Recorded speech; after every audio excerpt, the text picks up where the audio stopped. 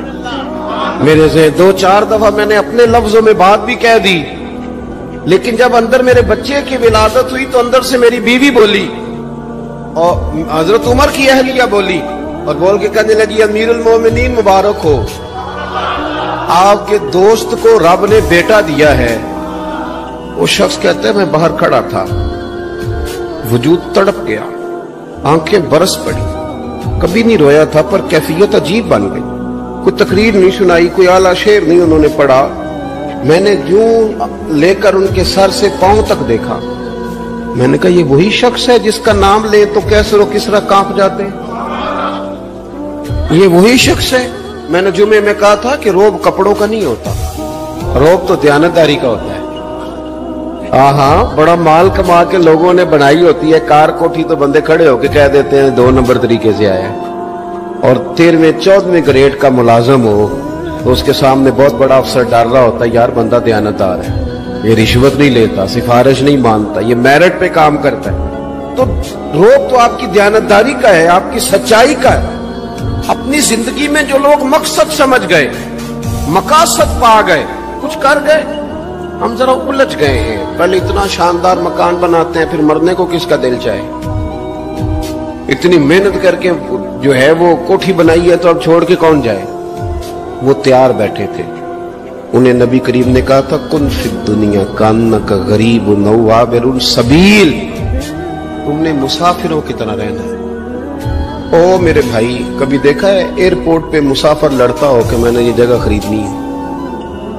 اسے پتہ ہے کہ ابھی فلائٹ آنی ہے، میں نے تو چلے جانا ہے. ریلوے اسٹیشن پہ جو جگہ ہوتی ہے وہ خریدنے کے لیے لوگ رٹا نہیں ڈالتے، انہیں پتہ ہے پہلی ٹرین سے چلے جانا ہے. بس سٹاپ پہ جھگڑے نہیں ہوتے کہ یہ کرسی میری ہے، جانا جو ہے مٹی دیں تے مٹی رہنا ہی. ایویں کادی بلے بلے، اج مٹی دے اتے بندے آتے کل مٹی دے تھلے. اتنا زیادہ مقصد نہیں نا جب سمجھتے تو بے چین ہے، بے قرار. بعض لوگوں نے اتنے پیسے جمع کر لیے کہ اتنے کھا نہیں سکتے، اتنی ضرورت نہیں، لیکن اس کے باوجود ہے کہ وہ دوڑ ختم ہونے کا نام ہی نہیں لے رہی. حضرت صدیق اکبر رضی اللہ تعالیٰ عنہ امیر المومنین ہے. بادشاہوں کے بڑے بات ہوتی ہے. ہمارے ملک میں ایسے بھی بادشاہ گزرے ہیں کہ جو سفر پہ جاتے تھے تو خانسامے میں بھی لے جاتے تھے، باورچیوں کو بھی لے کے جاتے تھے کہ کھانا میری مرضی کا ہونا چاہیے. حضرت ابوبکر صدیق نے پانی مانگا، امیر المومنین، تو صحابہ نے نہ شہد ملا پانی پیش کیا. کوئی اتنی لمبی بات تو نہیں، لیکن صدیق اکبر رو ہی پڑے، اور اتنا روئے کہ ہجکیاں بن کے. لوگ کہتے ہیں پتہ نہیں تھا کس بات پہ رو رہے ہیں، پر ہم بھی رو پڑے. حضور آپ کیوں روتے ہیں؟ تو آپ فرمانے لگے یار مجھے آسانیوں میں مبتلا کرنے لگے، مجھے ان دنیا کی لذات میں الجھانے لگے ہو. میں حضور کی بارگاہ میں بیٹھا تھا، اللہ کے رسول فرما رہے تھے پیچھے ہٹ جا، پیچھے ہٹ جا، پیچھے ہٹ جا. میں نے پوچھا حضور آپ کس کو کہہ رہے ہیں؟ حضور فرمانے لگے دنیا میرے پاس آئی تھی، وہ قریب کرنا چاہتی تھی مجھے، تو میں نے اسے کہا پیچھے ہٹ جا، میرے نیڑے نہ آنا، دور ہٹ جا. وہ ہٹ تو گئی ہے پر جاتی دفعہ کہہ گئی ہے سونیا آپ تو بچ گئے ہیں، پر آپ کے بعد والے کیسے بچیں گے؟ تو مجھے سینے سے لگا لے، گلے سے لگا لے، مقصد اپنا سمجھے، اعمال کا حسن پیدا کرے. اگر انسان کا مقصود مال کمانا ہے تو اگر مال مل گیا تو اس کے بعد پھر کیا کرے گا؟ کسی نے طے کر لیا تھا کہ بہت بڑی گاڑی اور بہت بڑا بنگلہ مجھے چاہیے، تو وہ بنگلہ اسے مل گیا، گاڑی آ گئی. اب تو مقاصد کیونکہ طے نہیں ہوتے، تو جو چیز انسان چھوٹا سا مقصد طے کرتا ہے وہ اسے حاصل ہو جاتا ہے. میں نے ملک سے باہر جانا ہے، گھر سیٹ کرنا ہے، ساتھ والا پلاٹ لینا ہے، ہو گیا سارا کچھ. تو اب وہ پھر انسان بے چین ہو جاتا ہے، پریشان رہتا ہے، کہتا ہے سمجھ نہیں آتی مطلب مقصود کیا ہے. اللہ تبارک و تعالیٰ نے تو ایک تنکا بے مقصد پیدا نہیں کیا. اتنا سونا انسان کیسے بے مقصد پیدا کرتا؟ تو رب کریم نے ہمیں بتایا کہ مقصد تو تمہارا ہے. مقصد ہے الذی خلق الموت والحیات لیبلوکم ایکم احسن عملا. اس نے موت اور حیات اس لیے پیدا کی ہے تاکہ پتہ چلے تم میں اچھے عمل کون کرتا ہے، تم کس قدر زیادہ اپنے رب کی عبادت کرتے ہو، کس قدر زیادہ حسن اخلاق کا مظاہرہ کرتے ہو، کس قدر زیادہ لوگوں کی خدمت کرتے ہو، کس قدر زیادہ تم دین کی تبلیغ میں، اشاعت میں، ابلاغ میں، ترویج میں کردار ادا کرتے ہو۔ بامقصد تمہیں بنایا، بامقصد اچھا ترین عمل تم میں سے کون کرتا، اس لیے موت اور حیات پیدا کی تھی کہ تم نے ستھرے سے ستھرے اعمال، بہتر سے بہتر کردار، اعلیٰ سے اعلیٰ تمہارا انداز زندگی۔ دیکھیں، ہم نے لوگوں کے ساتھ مل کے رہنا ہوتا ہے، بہت ساری چیزیں ایسی ہوتی ہیں کہ جو تکلیف کا سامان بنتی ہیں۔ اب انہی لوگوں کے ساتھ اللہ نے ہمیں مل کے رہنے کا حکم دیا، ان کے حقوق ادا کرنے کا حکم دیا، تو ساتھ ساتھ نا درگزر کا بھی کہا، معافی کا بھی کہا۔ جب انسان معافی کر دینے والا ہو جاتا ہے، درگزر والا ہو جاتا ہے، تو پھر وہ بڑا ہو جاتا ہے، بڑے دل والا ہو جاتا ہے، بڑے حوصلے والا ہو جاتا ہے، بڑے ضرب والا ہو جاتا ہے، اس کی زندگی حسین ہوتی۔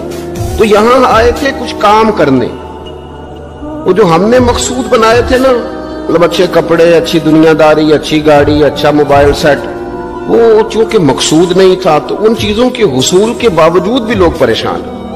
مقصود یہ تھا کہ بہترین عمل، سونا عمل، اعلیٰ ترین عمل، میرے رسول پاک صلی اللہ علیہ وسلم کے غلاموں نے نا وہ عمل کر کے دکھایا۔ اعلیٰ ترین مزاج رکھتے تھے اور اعلیٰ ترین خدمت، یعنی لوگ ان کا کردار دیکھ کے نا، کردار اور عمل دیکھ کے، ہم تو لمبی تقریریں کرتے ہیں، باتیں کرتے ہیں، بڑا کچھ بتانا پڑتا ہے، لیکن وہ بس تھوڑا سا نا لوگ ان کے پاس اٹھتے بیٹھتے تھے، آتے جاتے تھے۔ اتنی دوڑ ہے کہ آگے بڑھ کے اور لینا ہے، اور لینا ہے، عالم مزید کا رٹا، وہ سمجھ گئے ہم نہ اڑے ہوئے ہیں۔ بہت سارے لوگ ایسے ہیں جنہیں صحیح بات کا پتہ چل گیا ہے، وہ فیصلہ کرنے میں دیر کر رہے ہیں۔ انہیں سمجھ آ گئی ہے کہ بہتر یہی ہے کہ میں وقت پہ مسجد آیا کروں، انہیں سمجھ آ گئی ہے بہتر یہ ہے کہ سویرے اٹھ کے نا واٹس ایپ بعد میں دیکھوں، پہلے قرآن پاک کی زیارت کر لیا کروں۔ سمجھ انہیں ہے، سمجھ ہے کہ باتیں زیادہ کرنے سے بہتر ہے درود و سلام زیادہ پڑھا جائے، پتہ انہیں ہے، فیصلہ ہی نہیں کر رہے، ارادہ نہیں بنا رہے، توجہ نہیں کر رہے۔ جب بہت زیادہ بندہ دنیا داری میں الجھ جاتا ہے نا، بہت زیادہ، آسانیاں تو بندے کو جینے نہیں دیتی۔ پہلے انسان کہتا ہے کہ موٹر سائیکل ہو جائے نا تو چلو سفر آسان ہوگا، پھر موٹر سائیکل کہتا ہے ٹائر 2 ہیں، 4 ٹائروں والی ہونا، چلو مہران ہی ہو جائے خیر ہے، لیکن مہران میں بیٹھتے ہی اسے خیال آتا ہے کہ اس کی تو سیٹیں تنگ ہیں، پھر اس سے بڑی گاڑی چاہیے۔ یہ روز دوڑ ہے، بانج فقیروں کسے نہیں ماریا، اے ہوئی چور اندر دا، یہ دوڑ ہے، یہ ختم۔ حضرت ابوبکر صدیق رضی اللہ تعالیٰ عنہ امیر تھے، ہمیں تو نا جی ایک سے ایک کھانا، اور آج یہ نہیں کھانا، آج میری مرضی کا کھانا، یہ میری مرضی کا، یہ میرے بچے کی مرضی کا، یہ فلانے کی مرضی کا، وہ خواہشات کا انبار۔ اور نفس بچے کی طرح ہوتا ہے، خواہش پوری کرو تو فوراً ہی دوسری بھی بتا دیتا ہے، دوسری پوری کرو تو تیسری کی بھی خبر دے دیتا ہے۔ ہم نا چونکہ الجھ جاتے ہیں، پھر وہ الجھاؤ ہمیں باہر نہیں نکلنے دیتے۔ اگر تھوڑا تھوڑا کر کے، میرا مطلب یہ ہے کہ زندہ رہنے کے لیے روٹی کھانی ہے نا، مثلا روٹی کا لطف کتنی دیر ہوتا ہے، جتنی دیر منہ میں چباتے ہیں، اس کے بعد ختم۔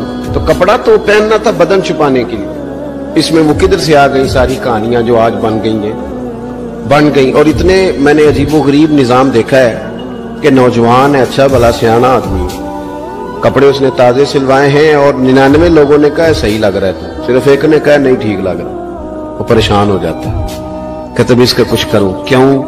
اس لیے کہ یہی سارا مقصود سمجھ لیا ہے، کپڑے پہننا، اسی میں الجھ جانا۔ میں اکثر دوستوں سے کہتا ہوں، میں خود کسی دوسرے کی بات نہیں کرتا، بہت زیادہ عمر نہیں میری، میں خود جایا کرتا تھا، شادی کوئی آ گئی تو 2-3 دن پہلے ابا جی کہتے تھے پرانے جوتے کچھ گنڈوا لا، کچھ پالش کرا لا، توڑے میں ڈال کے جانا موچی کے پاس، اس نے کچھ سیٹ کر دینے۔ اب کہاں رہ گیا جی یہ کام، چھٹی نہیں ہو گئی، اب کون سا ایسا سلسلہ ہے؟ وہ جو کہیں سے کپڑا تھوڑا پھٹ جاتا تھا نا،